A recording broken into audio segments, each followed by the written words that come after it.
Hey guys, Travis here with another Rogue PvE Subtlety guide.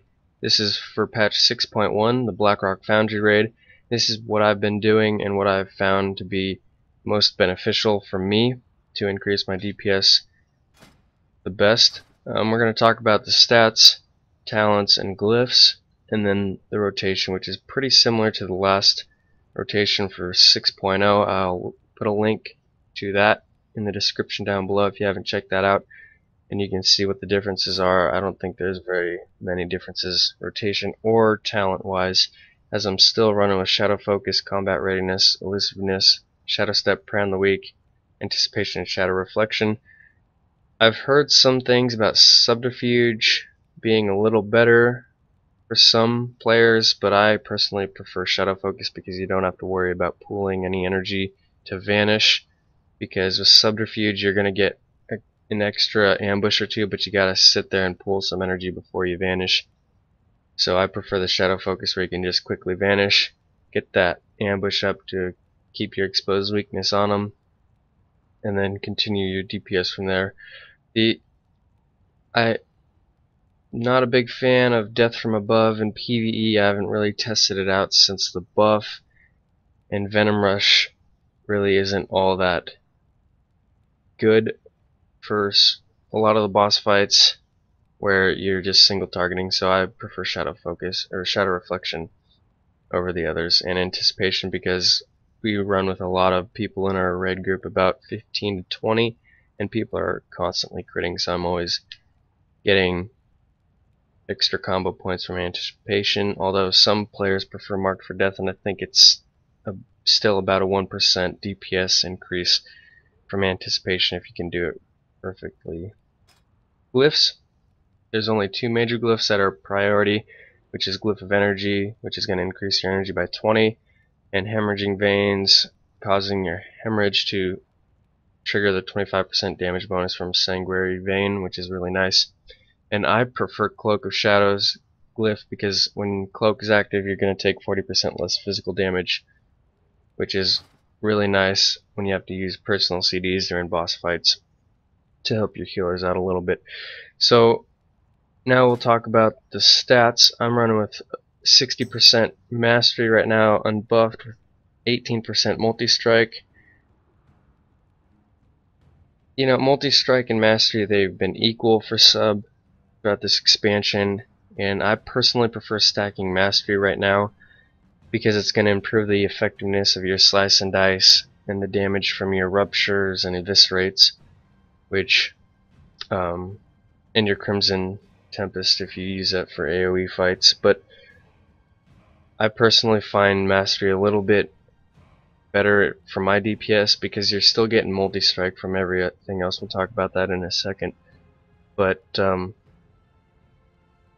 mastery is just, in my opinion, a little bit better. Obviously, it's mostly personal preference. So if you guys want to stack multi-strike, go right ahead. It's not going to affect the playstyle very much, if at all, for my rotation.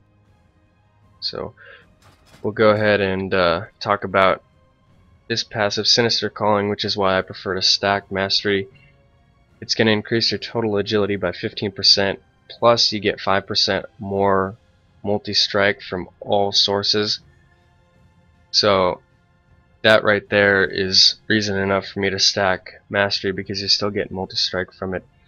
And then when you multi-strike with backstab or ambush, you're going to cause your bleed effects to advance by 2 seconds and trigger an instant tick. So you're going to get extra damage out of your bleeds, but you also have to pay attention to your rupture and hemorrhage and keep them up at all times.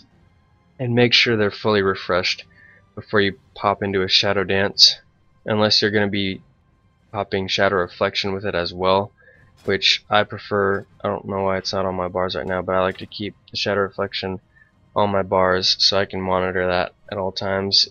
If usually I'm doing it good enough so that I'll get it right when Shadow Dance comes off cooldown, so every other Shadow Dance will have Shadow Reflection, but sometimes there's some mechanic going on and I'm unable to sync them up properly, so I gotta keep an eye on my Shadow Reflection, make sure it's ready.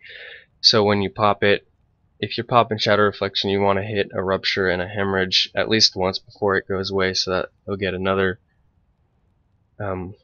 couple bleeds on the target that will just help your overall damage out a little bit better. So let's talk about the rotation now.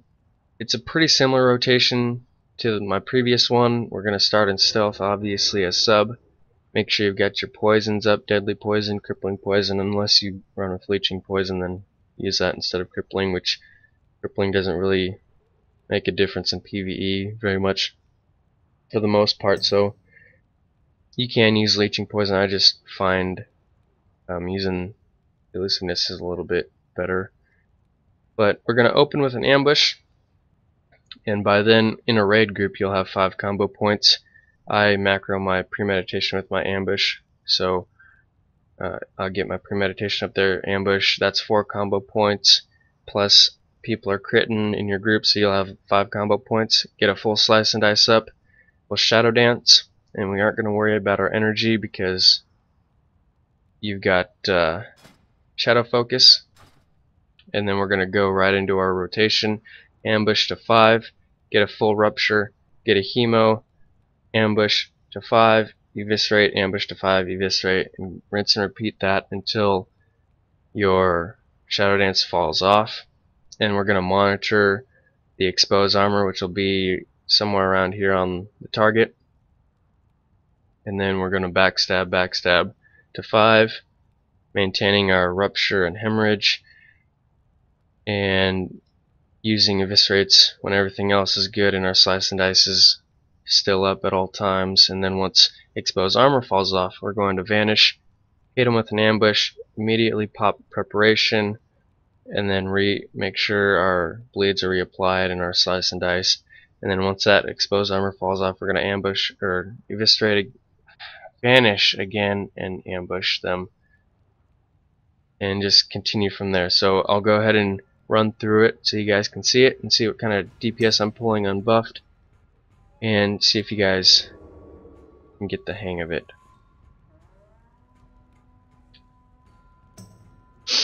So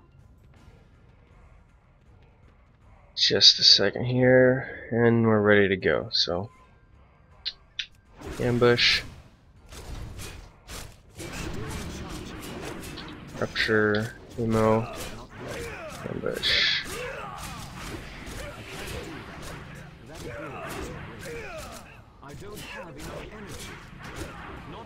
Our Shadow Dance fell off. We're going to make sure we reapply all of our dots. And I didn't pop my Preparation and Premeditation immediately, like I said, but not a big deal. Keeping our Exposed Armor up, and I'm sitting at about 32k right now without buffs, and my burst is gonna fall off, so I'll keep it going for a little bit longer and just see where we're sitting at for a constant.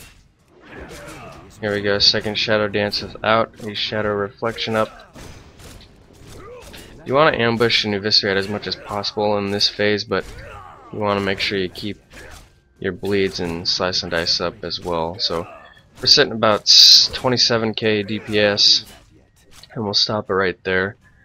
I could have reapplied my Rupture and my Slice and Dice before my Shadow Dance came up, but I wanted to make sure I kept it synced up with my Shadow Reflection, and I do have my 2 set as sub, which is going to give you 60 energy when you dance, so you don't have to worry about pulling energy at all.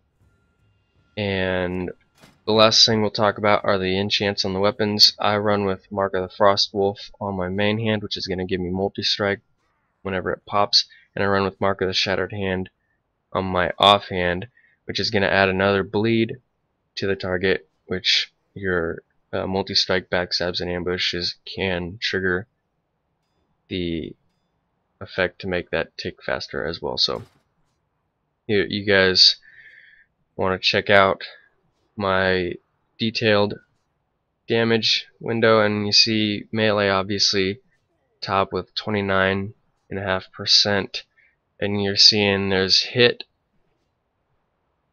Obviously I'm hitting it. 41% of the damage is from just hitting it. 28.5 is multi-strike. Crits 8.5 or 8.8. Multi-strike crits, yes, multi-strike can crit. If you didn't know that already, it was about 4.5%. So crit's not a huge damage for us. That's why we don't focus on it, and we're focusing on multi-strike and mastery. We'll take a look at our ambush. We're just going to take a look at our top 3 damage dealing moves. Ambush number 2 over backstab.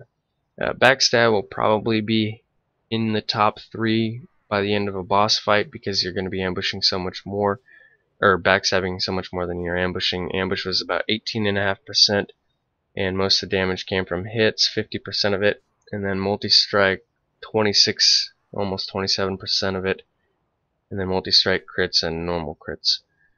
Then Eviscerate was number 3. Rupture will probably pass Eviscerate in an actual boss fight, but 58% of Eviscerate damage was from hit, 33.33% multi-strike, and then you had crit. So then you had Rupture and backstab damages. But that's pretty much the video, guys. If you have any questions, go ahead and leave it in a comment down below. If you like this video, go ahead and hit like. Subscribe if you want to see more videos. Go ahead and check the description down below to get a link to my previous rotation video for 6.0 if you wanted to check that out as well. And we'll see you on the next one, guys. I hope this helped, and good luck. Have fun.